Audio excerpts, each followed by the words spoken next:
gotta get your brain right if you're trying to make $1 million. If you ain't gonna do it for yourself, then do it for your mama. Only stay surrounded by them people if you know they solid. Elevate your hustle up today to double up your profit. Trying to learn some game, Xavier gonna talk about it. No Deanna speak that that everybody vouching.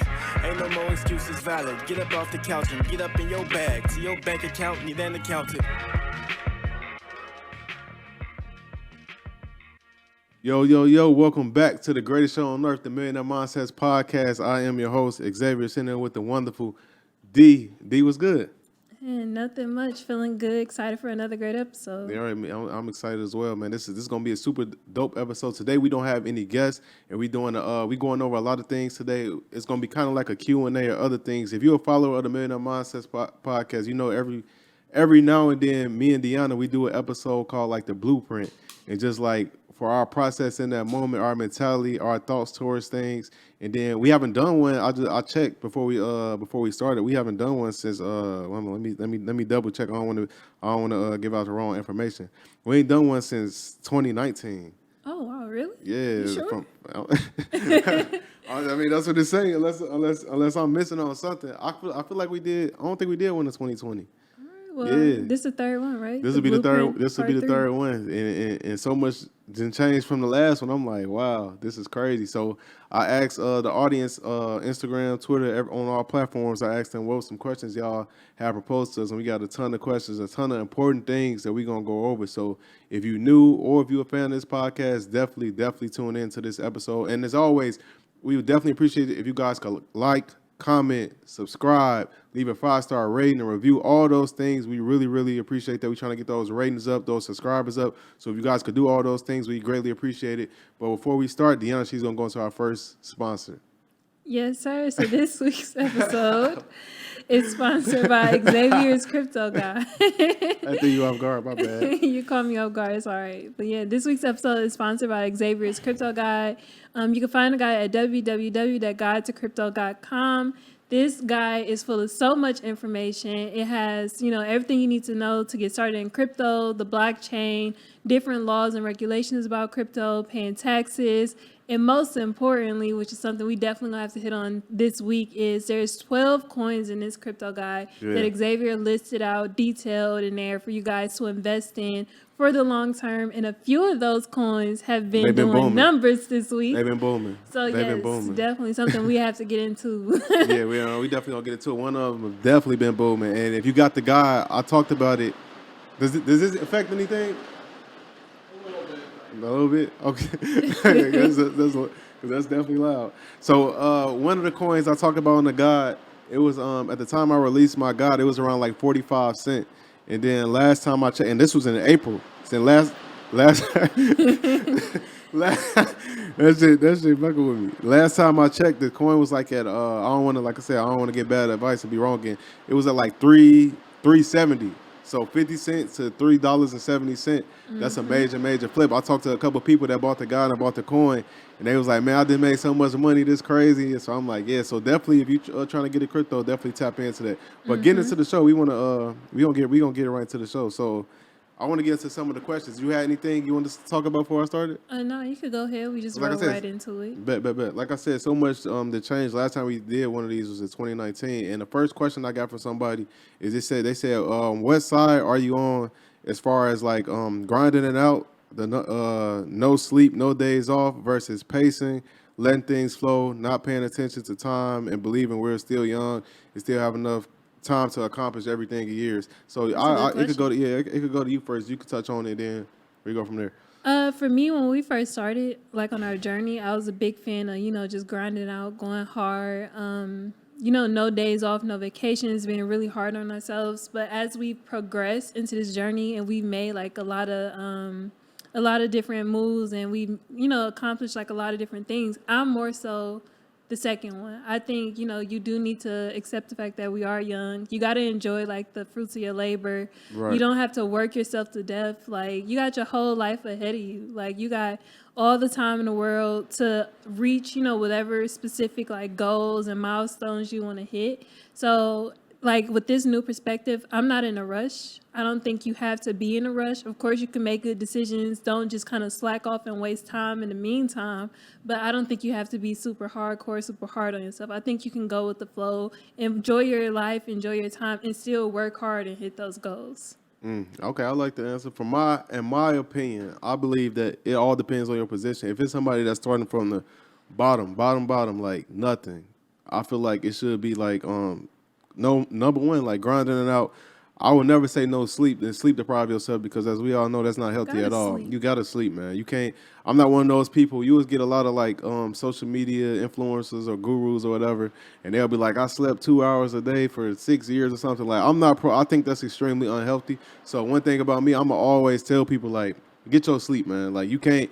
You're gonna be functioning at a loss. Like you're not gonna be functioning at your best ability if you sleep deprived. So whatever sleep you need, we all need different amounts of sleep. So whatever sleep that you need to that's necessary for you to keep going and killing it throughout the day, that's what you need to do. But with that being said, I am like a grinded out like no vacations type of person because you got to. It's not even a sacrifice. People look at things as sacrifice, but it's not really a sacrifice. You know what I'm saying?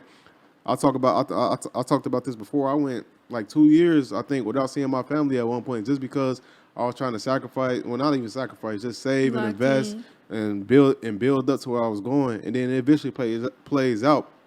Obviously, if you got family that's like, I ain't telling you just go without seeing your family because that's not for everybody. My family, they lived on the opposite side of the country with me. They lived in Florida at the time. I was all the way in Cali, so it was like. And they understood it, you know what I'm saying? So I have a real understanding family, so it was no big deal. So I'm definitely like, I feel like pacing and going slow is for when you got some leverage, you didn't got some momentum, you didn't build it up a little bit. Other than that, I don't think it's the best decision when you're young. When you're young, you need to go fast, make mistakes fast, move fast, do everything fast because you got the best asset on your side, which is time. So that's my viewpoint on it. Just go hard, man. Just go super, super, super hard.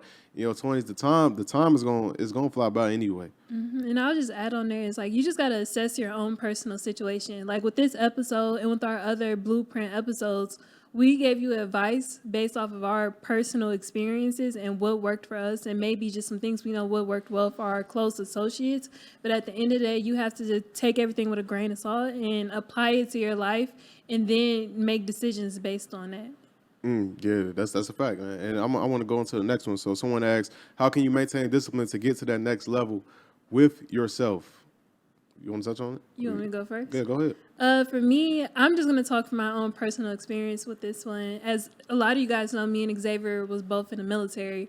And if you want to learn discipline, that is the place to learn discipline at. I mean, we spent so many days just constantly being held to a particular standard, having to follow a very strict routine, having to always do, what others were telling us to do. And throughout that process, I mean, I feel like we gained so much discipline. It's crazy. And we've been able to use those skills and that discipline that we gained from the military today in our business endeavors. But when it comes to the average person gaining discipline, I'll say just make a plan, start there, like a 30-day plan. And it's like, I'm going to do X, Y, and Z.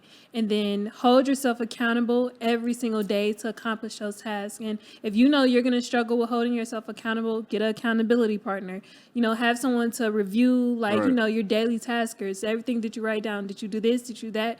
Just making sure you're tracking your time, making sure you're just seeing, how efficient you are throughout the day and just being very self-conscious of your habits. But I would start there. Make a 30-day plan. Hold yourself accountable to that. Once you accomplish that, then just keep expanding it and progressing. No, I agree. I agree with everything you said. I'll also say, make sure if you are going to tell someone about your goals, because I think talking to people about your goals is important because it's somebody to hold you accountable outside of yourself. Because, sometimes if you just lean on yourself all the time, you'll give yourself a pass on things when you don't do it. You'll be like, it's cool, I'll do it tomorrow.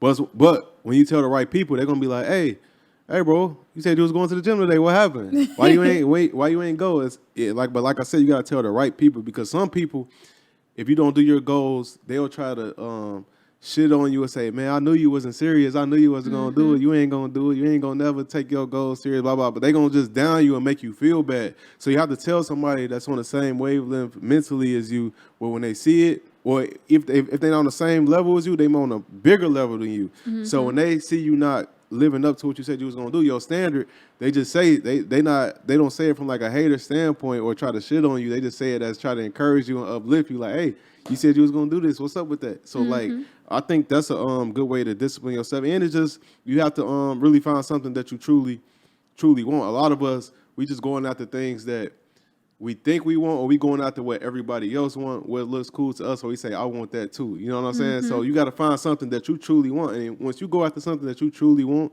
that you have a desire for, a desire to do, I think that staying disciplined is the easy part. Like, look at us with this podcast. We drop episodes every week. If this is something that I didn't enjoy, that we both didn't enjoy, it would be, you would see weeks of us missing. We drop. We gone for 2 weeks. We drop for a month straight. We gone for, you know what I'm saying? It would be an inconsistency. But since we actually enjoy it, it's easier to stay disciplined with this. So but obviously, especially for people that's starting on a level where they're not financially stable like that, sometimes you're not gonna like the things you do. You just got to be disciplined anyway. You got to have the mindset of I got to do it anyway, regardless. So that's another. That's quick. That's what I can say to that regarding discipline. I'll also add on there, like you said, you have the people that's hating on you. You also gonna have the people that's gonna coddle you, and that's just as bad. That's the just people as bad. who are gonna tell you, "Oh, it's okay. Oh, it's no big deal. Oh, try again tomorrow." Like giving you that just very soft love and letting you get away with not accomplish your goals. Like, make sure you find somebody who's really gonna be in your corner, who's not gonna coddle you and tell you what you want to hear. Like somebody who's gonna keep it real with you at all times and tell you like, this is what you want to do. This is what you gotta do to get there. And if you're not doing that, then they need to be able to call you out, and you gotta take that. So I'll also throw that in there. That's definitely good. And somebody said, how do you properly build a team around your business? And this is a question I love. I love talking about business stuff. And in my opinion, you build a team by finding people that believes in your vision, whatever your vision is, and you find the best people to fit their role, whatever their role is. See, oftentimes what entrepreneurs do, a big problem with entrepreneurs is they try to go the easy route or just hire people that like when I say easy route, I mean people that could be like family, friends, because they just like, this person gonna do the job. It's like, okay, this person might do the job, but one, they might do it half-ass. That's number one, which is a problem, because if you're in a business, you're in a business for profit, and you're not gonna get the maximum profit if you have somebody doing half work. So you can't just hire anybody for any position. You gotta look for people that's qualified for the role. I'll just speak for myself personally. When I'm doing something or anything with the business, podcasting, like whatever, I look for the best of the best. I don't care who it is, what they look like, what color they are, what race they are, none of that. I hire the best. And I think me with that mentality, because at the end of the day, like I said, this is about business. Business comes down to money and finances. So I'm not going to cheat myself by saying I'm not going to hire this best person just because they don't fit into this, whatever I make up in my head. No, I'm going literally after the best. And I think that's one of the best ways to grow and scale your business. Just find those people that's willing to do the work and that's willing to do it good. And don't cheat yourself by trying to go the cheaper route. What you think? And I also add on there, like, find people who are going to be just as invested in your business as you are. Now, they're not going to be 100% all the way invested in your business because it's not like their baby. They didn't build it from the ground up. But you can find some people who really care about the company, who really want to put the time and the work in to help grow it. And those are going to be the best people to have around you. Like, something I know, like if we go to like a restaurant or to like a car dealership or something like that, and you have those workers or like a shoe store, and they're just spitting facts off about the company, and they're saying our company, and they're putting themselves a part of it when they talk to you. Those are the type of people you want to hire. Those people who are going to go all in with it. Anytime I'm talking to somebody that is an employee for a company, and when I hear them say we're doing, when they use the words we and our, I always say in the back of my mind, like, I know this is a great employee. Just from the small things, they taking ownership in this company, even though they don't have ownership in it, maybe. So, like, things like that is all things to definitely pay attention to somebody that's bought in. Somebody just is not doing it for a check. Somebody that's saying, man, I like what you're doing. I believe in your vision. I want to see this thing grow. I want to make a lot of money. We could do this together. So those definitely things to pay attention to. Now, somebody asked, let me see. They I think, where it go? They asked a crypto question. A crypto question. I said, man, my tongue getting tired. They said, what's the process when you come to a Ledger wallet? How do you decide when you're going to deposit or withdraw? So, as far as wallets, you could do Treasure, the regular Ledger wallet that's available to everywhere. And the second the second question, he said, how do you decide? That's up to you. That's up to the person that's investing, whatever you comfortable with putting on the wallet. So I can't give like a distinct answer. Some people are cool with just leaving their stuff, not even putting on the wallet at all. You know what I'm saying? I'm not gonna say I necessarily agree with that all the way, but some people are okay with that. So it's up to you. That's all like a personal question, whatever somebody's comfortable with. So let me go. You want to say something about that? Mm-mm. Okay, so let me see. What's a good strategy for taking profits when investing? I love this question as well. But before I answer, we are going to go into our next sponsor.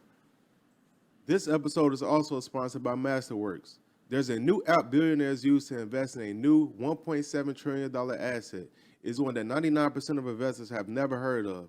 A market whose volume has grown 2,700% and has historically outperformed the S&P 500 while having virtually zero correlation to equities. Spoiler, it's high-end art. This app lets you invest in fractional shares of art similar to a company's stock. And art has been more than just something pretty to look at. For instance, a middle-class real estate developer flipped his Basquiat for 5,814% gross ROI. That turned $19,000 into a staggering $110,500,000. That's 407 times more than the S&P return, 581 times more than real estate return, and incalculably more than his savings account. But many top-tier paintings have price tags in the tens of hundreds of millions of dollars. Just imagine what building a diversified portfolio of them will cost. That amount of money can be tough to stomach, even for the richest on the earth. So Masterworks, the $1 billion fintech unicorn, came up with a solution. Why not just make them investable like a company stock? You simply buy shares in a multi-million-dollar paint, and when Masterworks sells it, they'll send your share of the profits. It's that easy. Early investors already got a 32% annualized return from a Banksy trade in 2020. Luckily, you don't need to be a billionaire to sign up. In fact, membership is free. Nationally, demand has been crazy. 230,000 members have signed up. Over $250 million have been invested with Masterworks, and the waitlist to join is growing day to day. Lucky for you, I'm friends with the Masterworks team, so they gave me a special link to skip to the front. Just go to masterworks.io/mindsets.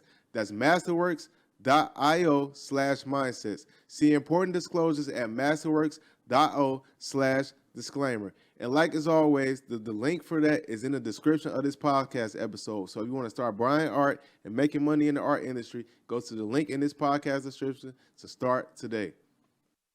So back to the questions, like somebody asked, what's a good strategy for taking profits when investing? So I could just speak on like what I do and what my strategies is when it comes to investing. So this is what I do. So when I figure out something I'm going to invest in, first I figure out, is this going to be a long-term play or a short-term play for me? And how I base that is on like whatever the company, or if it's a coin, just like the what it is. Like, is it an actually good project? Is it a good company? Or is it going to be something like a quick flip?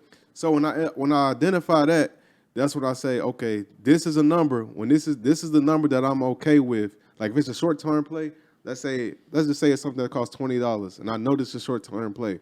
I tell myself, when this gets to 40, I'm cashing out.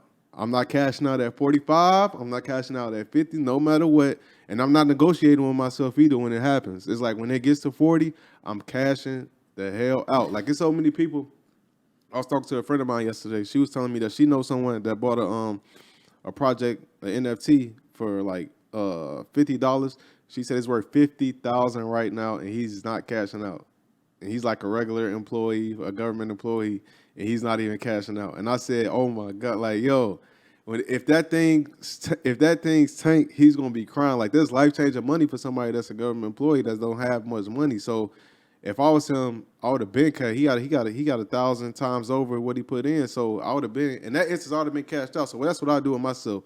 I come up with a number in my head, whether it's short term or long term. I figure those things out first. Then I say, if it hits this number, I'm cashing out if it's a short term play. Now, if it's a long term play, obviously that's going to be that's going to be a couple of years. But I still come up with a number in my head. But if it's like a great company, say like for a company like Tesla, I don't put a limit on really to where it could go. It's just like I'm gonna hold on to a long term. I know it'll keep increasing in value. So that's pretty much how I see it when it comes to investing. You got anything you want to speak on that, D? And I would just add to that, like when it comes to like taking profits on your investment, you guys have a strategy for it. Don't just pull it out, throw it in your bank account, and then go spending it. Have a strategy, whether you're going to put the money into another investment, into a savings account, this, that, and third.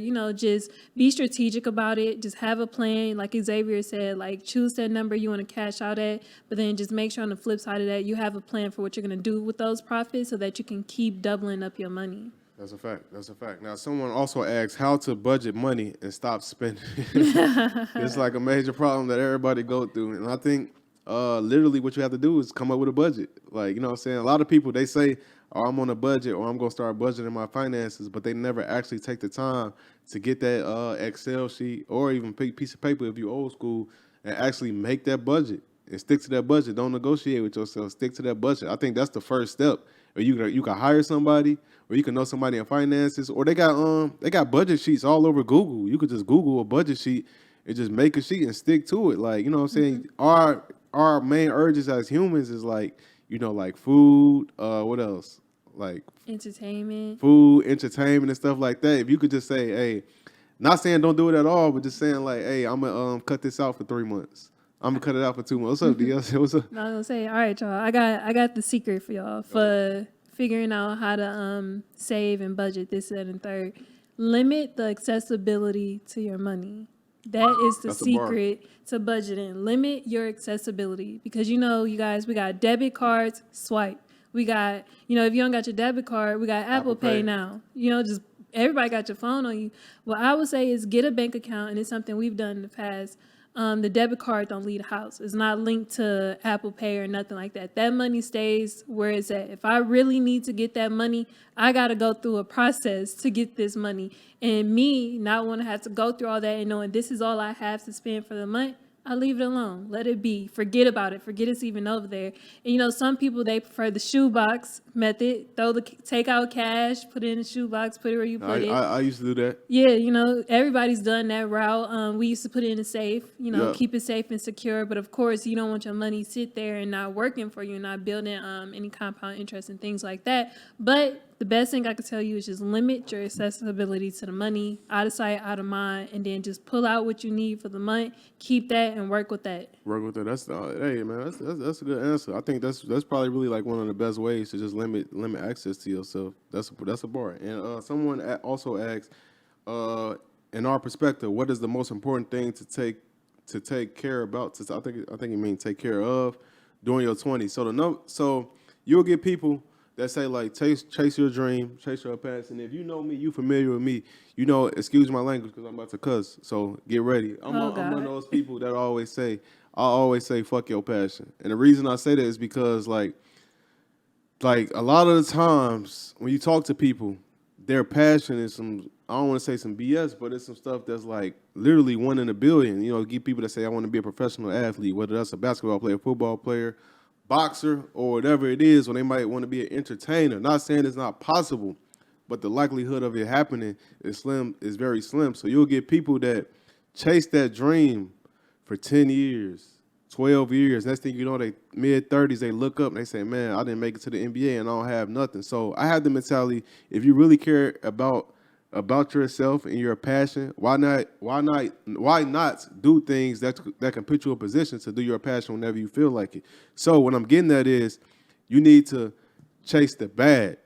Chase the most important things you can do in your 20, in my opinion, is chase the bag. Get out to the cheese because, like I said, the time gonna fly and you gonna be in a good position. And we live in proof.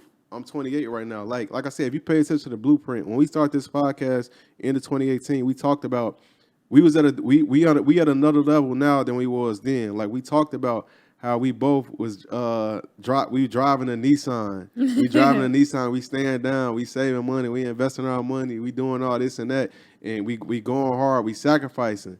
And 3 years later, we both got matching business. I just bought the S-Class Mercedes today. Deanna got the Benz too. So it's like the time is gonna fly by. It's gonna fly by anyway. So the most important you could do in your 20s is just work. Keep your head down and work. Save your money, invest your money, more importantly, and just work. Keep going and going. I'm only 28. Deanna's only 25. You know what I'm saying? We live a decent lifestyle. We make decent money. So if she was just like, say if you want to be a singer and you were just trying to be a singer these last 6 years, imagine where you'll be. You'd probably still be in Cleveland. Yeah. Imagine if I was trying to play ball. You know what I'm saying? And chasing this ball dream, and now at 28, waking up saying like, damn. Well, I guess I'm not making the league. I probably still be at home in my parents' house with chasing this crazy dream. So at the end of the day, you have to chase the bag. I don't care what nobody's, especially if you're a man, because a man has, I think, in my opinion, a different level of responsibility because at some point we get to the point where we have a family that we have to take care of that's leaning on us. So a man always have to chase that bag first. Get that money first. Do it honorably, of course. Don't do no shiesty bullshit, nothing like that. But get that bag.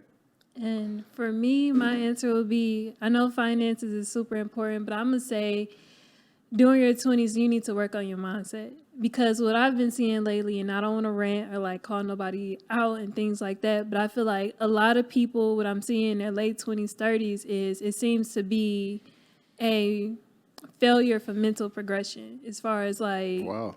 What's that? No, what you mean by that? I don't want to say mental, but we was talking about this the other day, but you know what I'm saying, like mental growth. Like getting out of that high school mentality. Yes, getting out of that high school mentality and really getting into that getting into that mindset of being an adult, a responsible adult, making good decisions, being all around responsible and a good person. So I would say, in your 20s, of course, get your finances right, but hang around some quality people, talk to your elders, get some wisdom from people, work on improving your mindset, not being so selfish and self-absorbed and, just worried about the pointless things in life. Like really like ground yourself and focus on improving that mindset and getting past those high school days and actually, evolving as an adult. I'll throw that out there. Yeah, you got it. No, I love that answer. You know what I'm saying? Arrested development is really, that's a real thing. So someone also asks, can you give networking advice? How would 20-year-old Xavier network before the money came? So 20-year-old Xavier would do exactly what he did when I was 20 years old. First, I got out of my hometown and I got out of my home city by joining the military. Not saying that's what you have to do, but I was taking steps to get around other environments to expand my mind. So what I would do is, like I said, I would try to get away from my comfort zone. Secondly, I would get on social media, utilize social media, talk to people, find a niche, find a field, and just talk to people, go hard in your field. And thirdly, I would go into like events. It's always events happen, especially if you're in a major city. Like when we lived in Cali, that's how I got into crypto. I used to go to Silicon Valley all the time, get my knowledge up, get my game up. And that's why I was so all in on crypto because I seen what was going on. And I was also going to other events. I went to real estate conferences. I went to all kinds of business events and networking events and stuff like that. It's just, like I said, utilizing. So I think when you utilize social media, you get yourself out there physically and go meet people in person. And you also leave your comfort zone. You know what I'm saying? I feel like that's like the holy trinity when it comes to networking, in my opinion. But if you do all those things together at once and you do it over an extensive period of time, you're going to be in a whole 180 as far as like your circle, the people you know, your network. And as you know, your network is your network is your net worth. That's going to lead to opportunities and things like that. You know what I'm saying? So that's my best piece of advice when it comes to networking. Do what I did when I would just do what I did all over again. Yep, and I'm going to give you guys a different perspective because it's actually something I've been going through being like new to Dallas and having to like, connect with locals and meet different people is I've been putting I haven't been going to conferences and things like that, but I don't want people to underestimate the power of just your daily life habits, like meeting people and talking to people, and that comes with being an open person. But I've met so many amazing people at the gym. And it's not just a regular gym. It's not like Planet Fitness or something. But no knock to nobody. But shout out to Planet Fitness. Shout out to Planet Give us a bag. Hey, Planet Fitness, you see this? You know somebody at Planet Fitness? Holler at us. Get us a bag, man. We'll market the hell of y'all. Exactly. So. But it's more so of an exclusive gym. And I've met, some really dope people there who are doing great things in their industries. Going to coffee shops, the library, bookstores, things like that. Just being open and being willing to spark conversation with people is just going to take you a very long way. You don't have to be in these, very specific rooms like these conferences and that, but, places in your everyday life, you never know who's standing next to you. Successful people still go to the grocery store. They go to They go to the mail center and things like that. So it's just being open and talking to people. They walk their dogs, all these things. So that's my piece of advice for networking is say hello, look for something in common real quick, and just start talking. This just came to my mind because I looked at my phone. I seen my bro Rodney. Shout out to my bro Rodney. Long game merch. Go get that. He just told me congrats on the whip. He said congrats. It's all love. He said you came a long way from the Altima. And when he said it, I'm like, I think people need to understand. First of all, just to give y'all a little backstory, so y'all could really understand how real it was. Like me and Deanna, we used to drive to school. We was in school in San Francisco. It was a 2-hour drive. It's in California. Talking about hot ass California. 100-degree heat. 100-degree heat. We used to drive 2 hours there and back in an Altima with the AC broke. So it would be 100 degrees, AC broke. We driving with the windows down and the car cooking. Baking. All because, like, it wasn't because we had, it's really crazy now. We had the money. We had the money. We had the money to go get something else. But we was just like, man, we thugging it out. We just stand down. We kept our expenses real low for a long time just from saving and investing and doing all that stuff. But like I said, that feel like that was a year ago and that was 3 years ago. So it's like, that's just the importance of staying down, man. Like, you could get all the nice things you want. Because if we went crazy and turned up early on and just started raising our expenses, it might not have lasted that long because we wasn't ready. So we waited until we had investments to pay off these things that we doing. And then it just paid tenfold, man. Like, that's just, I'm telling you, like, I know it's somebody that listens to this right now or that's going to be listening that's probably in that old Nissan, an old Buick, an old Toyota that's probably thinking like, man, I'm trying to get to that level. It's gonna take me forever, and that's not the case. I'm telling you, if you stay down and you work and you really dedicate yourself, whatever you want, that if it's a Mercedes, the BMW, if it's a McLaren, it's a Lambo, I'm telling you, whatever you want, if you stay down and work and keep building and building and building, all that shit is within reach. I'm telling you, I'm living proof. It's within reach. I'm telling you. But something I want you to speak on, because in the process of getting a car. For you, I know a big thing you were kind of struggling with was it wasn't the fact that you knew you could afford it, you knew you could have it, but it's like mentally allowing yourself, when it's ready to do that. Knowing when it's ready and allowing yourself to take and have this luxury car and have this in your life. So for you, like, just speak on that. Like, how did you get to that point where you was like mentally like, I can let go. I've been saving. I've been doing everything right. I can allow myself to have this. To be honest, it was just really having a fucking mentality. Just saying like, fuck it, why not? Worst case scenario, it really is no worst case scenario because I know I can afford it. So it's like we always talk about this, how money don't change the psychological barriers you have with money. You know what I'm saying? It don't change. It just takes time, consistent work ethic on your part to say, hey, man, this is okay to do this. Like, it's okay to spend a little money. Now, you make good money. It's okay. So that was just convincing myself to say, man, like, F it. Like, you know what I'm saying? I'm in a position. I can do this. I can afford this. It's not going to break the bank. It's not going to break my pockets. I got investments that's going to be paying for this. So it's like, let's go. Let's do it. So that's just where I was. At some point, you got to have like a fucking mentality. And I also believe like opening yourself up to putting yourself in a position in a right mindset is opening yourself up to more money. It's gonna carry over. I feel like once you do certain things, it carry over to your mentality, the way you walk, the way you talk, everything. It progresses. It's a match. So that's how I see it. Now I'm not saying for you to go out here and do these things if you can't afford it, but if you can afford it, it's okay to do it, especially when you know you've been handling business. So that's really it how I see it. Yep. So someone, let me see, because it's a lot. I'm just skimming through trying to make sure I get some good questions. Yeah, somebody says, since crypto isn't a bull run, would it make sense to start dollar cost averaging if I hold long term or no?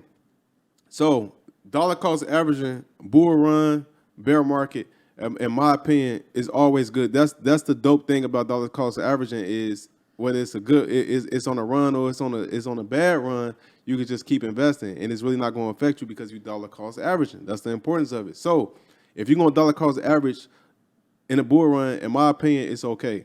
Just because you're not putting all your money into it, you dollar cost averaging. So that's just the name of the game. Like I do it.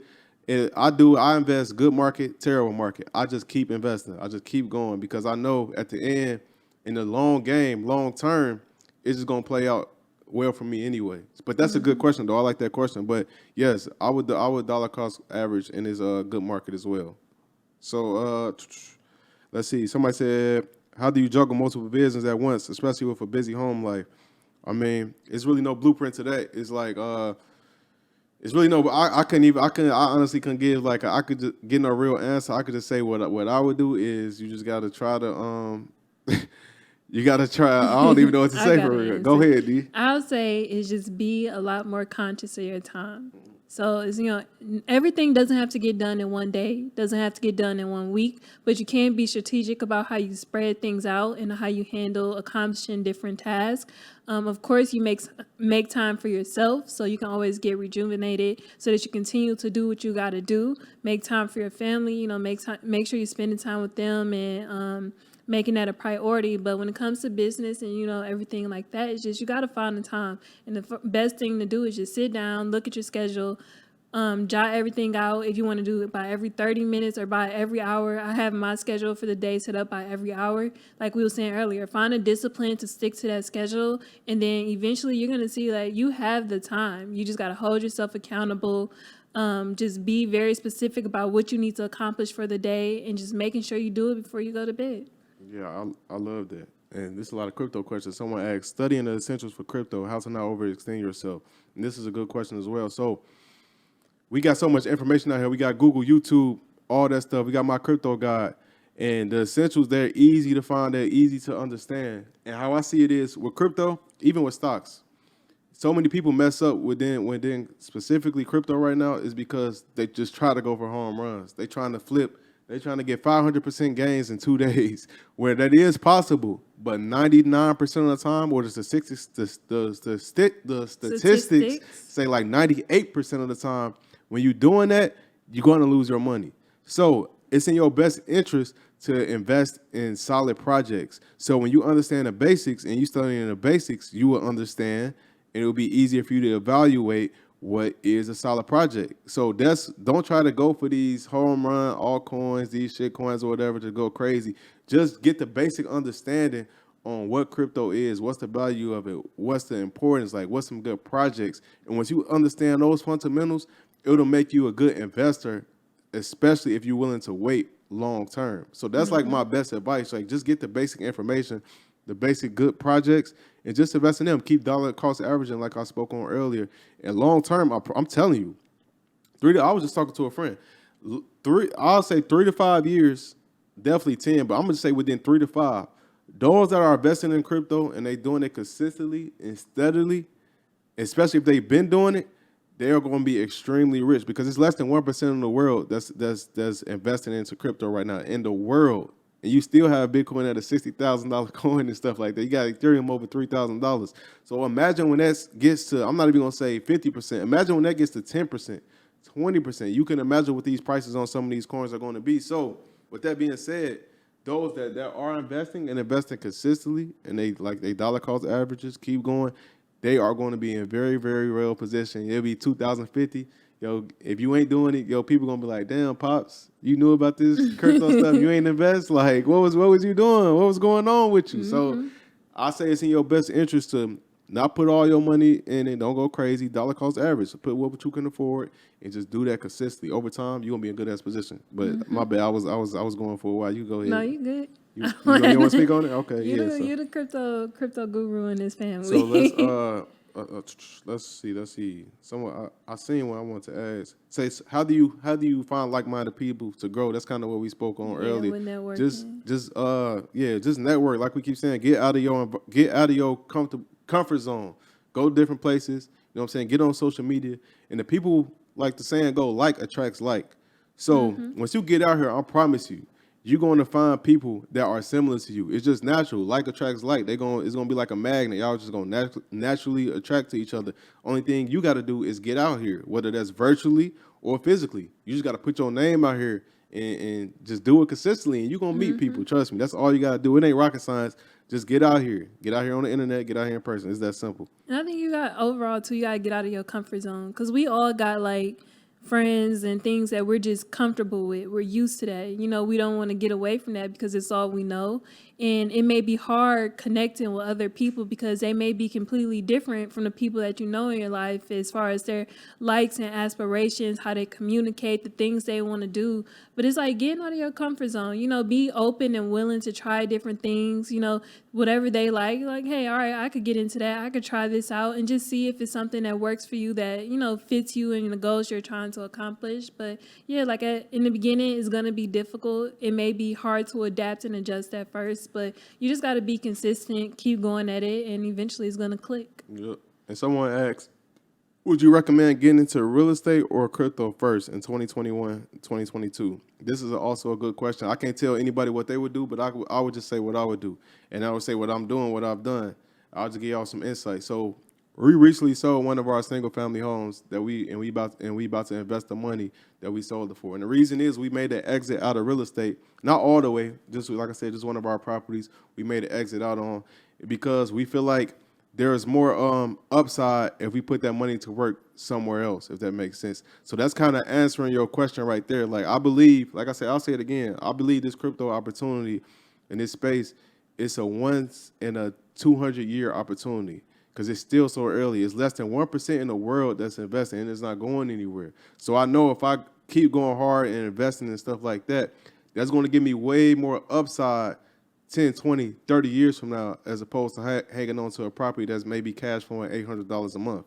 I could take that money, and, you know what I'm saying, and put that into a coin or whatever, and that a good stable coin, not nothing risky. And long term, I think it'll be way more upside. So that's the best answer. I know me right now, I'm all in on crypto. I don't got nothing against real estate, but crypto is at the top of my priority list right now, especially, and I'm saying that in the bull market, even though it's kind of crazy to be still buying a lot at this high, which I'm kind of waiting, but I expect the bull market to slow down at some point. Then that's when I'm really going to go crazy. So yeah, that's at the top. That's at the top of my list right now. And I would say just assess your own personal situation because it's what are you investing for? What's the end goal? So if you're looking to increase your monthly income so that you are able to do X, Y, and Z, then maybe getting into real estate is for you because you get money coming every month from those properties, adding to your monthly income for you to have a particular lifestyle or do particular things. But if you're thinking long term, you're thinking end goal, and you want to build wealth for your family and you believe in crypto and the vision, then of course, go ahead and make that move and put your money in crypto. But I think you just need to look at your end goal. What are you trying to accomplish? And then make your decision on your investments from there. That's great advice. And at the end of the day, like we call these episodes the blueprint because not only we've showing you guys like what you guys can do, but we actually living it. Like for the people, because we got a lot of new listeners now, but for the people that's been following us since day one, they've seen the growth. So it's no like y'all see this shit ain't no game. Like whatever we telling y'all, we actually living. And y'all seeing our trajectory just keep rising because we actually taking these steps that we talking about. So this truly is a blueprint if people could take heed to what we saying and apply this information consistently, which is extremely important because you could do it. This is not about doing it once or twice. This information we talk about when it comes to investing, building, staying focused, staying down, this is something that you have to do over consistently. You have to keep doing it over periods of time. It's like investing. That's why they have compound. You know what I'm saying? When you've been investing for so long, your money starts to compound. So when you working, it's the same thing in entrepreneurship, business, personal growth. Once you doing something you dedicated for so long, your results start compounding. Like momentum is really some real shit. It's really a real thing. Like that momentum, all the things you're doing, it start compounding. You start getting more and more opportunities, more and more money, all those things. You have something you want to say? No, that was great. So I'm gonna go into one more question. Then we're gonna wrap up. We're not gonna go too long this episode because, like I said, we just want to do like a quick Q&A, reach the people, touch the people that's been rocking with us for a minute. Like I said, we do these episodes. This is the third one. We ain't done one like in almost 2 years. So we definitely do these like we do. We definitely do them like once. Try to do them like once or twice a year. So I'm just trying to find. Somebody said if someone turned over a new leaf today, where do I start? We kind of touched on that for real. Just start with the Millionaire Mindsets podcast. Right. Start with the Millionaire Mindsets podcast. Listen to all our episodes and just keep listening. Just start. Where you at right now? I'll say this. Where you at right now is good enough for you to start. You don't have to wait until you have X amount of dollars saved. Or something happens. Right, until you have this job, until you in this situation, until you with this person. You ain't got to do none of that. You start where you are right now. You just build. You don't start with perfection. You build into perfection. So let me see. All right, bars. Let's see. Yeah. So somebody said, what do we do for self-care? Well, this will be the last question. They said, because it's a lot of other different questions that we have to get. It'll take a real long time. It'll be based on a whole episode for real. So they said, what do we do for self-care? So for me, I'm a basketball fan, so I like going to basketball games. I like what I like to do. Chill, man. I'm a chill person. I don't need a lot to be satisfied. Like I could be sitting at home watching a movie. You know what I'm saying, with my phone off, and that'd be self-care for me. Like I don't need a whole lot. I don't even got to be watching nothing. I could just be chilling on the couch and just my feet up, and that could be chilling with my dog. Like that's self-care for me. I don't need a whole lot. So what about you, D? Oh, I got a list. I know you got a list. But I recently, last couple of weeks, I've been really getting into my fitness bag. So for me, going to the gym has been a form of self-care because for a while, I had really been feeling some type of way, and being in the gym really just helps me push through a lot of mental barriers I didn't know I had, challenge myself, just push myself to work harder in every aspect of my life. So for me, the gym, I love going to get massages. That's a big thing for me, massages and facials.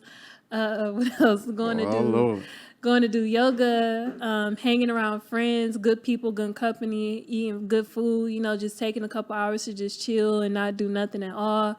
And of course, my favorite pastime, shopping, is always the best form of self-care. So that's my list. So those are the things I like to do to kind of unwind and just, focus on myself and just be by myself, have a good time. Hey, that's cool. I really like that. On Xavier's dime. I went on your dime. You talking about my dime? On your dime. So no, real quick, I wanted to say this real quick because somebody said, "What do I feel like is my purpose, and how did I come to that conclusion?" So me personally, I always say this: I feel like my purpose is to build an affluent family, and I came to that conclusion because I like providing for people, and why not provide for the people that I love the most, which would be my family. And that will last much longer than I could ever live. They'll be here after me. So, but speaking of purpose, real quick, like how you get value in the world is by having a purpose. Like a lot of people wonder how to become more valuable, which most people are not valuable because they don't have any purpose. Purpose automatically gives you value in life, and how you find your purpose is something that I just don't want to say something that you love to do, but something I think that will be impactful mostly to the people you love. I know that's how I looked at it. Like, how can I impact the people I love the most? And the result came in. They all came back with the same answer. Run up the most bag you can so you can spend the most time and do whatever you want. So that's just how I came up with that. I'll speak on that. And lastly, I just want to say we really appreciate y'all rocking with another episode of Man Up Mindsets Podcast. As y'all know, we're going to be right back next week, back with another banker. We got a big episode coming next week. We got a heavy hitter coming on next week. So definitely make sure y'all tapping in for that. And wrapping up, you guys can follow me on all platforms at Xavier C. Miller. And you can follow the Man Up Mindsets Podcast on all platforms. And D, what's your info? And you can follow me on Instagram at Deanna Kent, Twitter, Deanna S. Kent. Tap in with me on YouTube at Lessons in Life and Luxury. And of course, we already said it before, but make sure you guys go ahead and cop Xavier's Crypto Guide. I'm so proud of him. There's so much great information in there. So guys, make sure you go ahead and support. Yep, and that's all we got for y'all. Thank you guys for tuning in to another episode of Man Up Mindsets Podcast. See you guys next episode. Peace. Gotta get your brain right if you're trying to make $1 million. If you ain't gonna do it for yourself, then do it for your mama. Only stay surrounded by them people if you know they solid. Elevate your hustle up today to double up your profit. Trying to learn some game, Xavier gonna talk about it. No Deanna, speak that shit that everybody vouching. Ain't no more excuses valid. Get up off the couch and get up in your bag. To your bank account, need an accountant.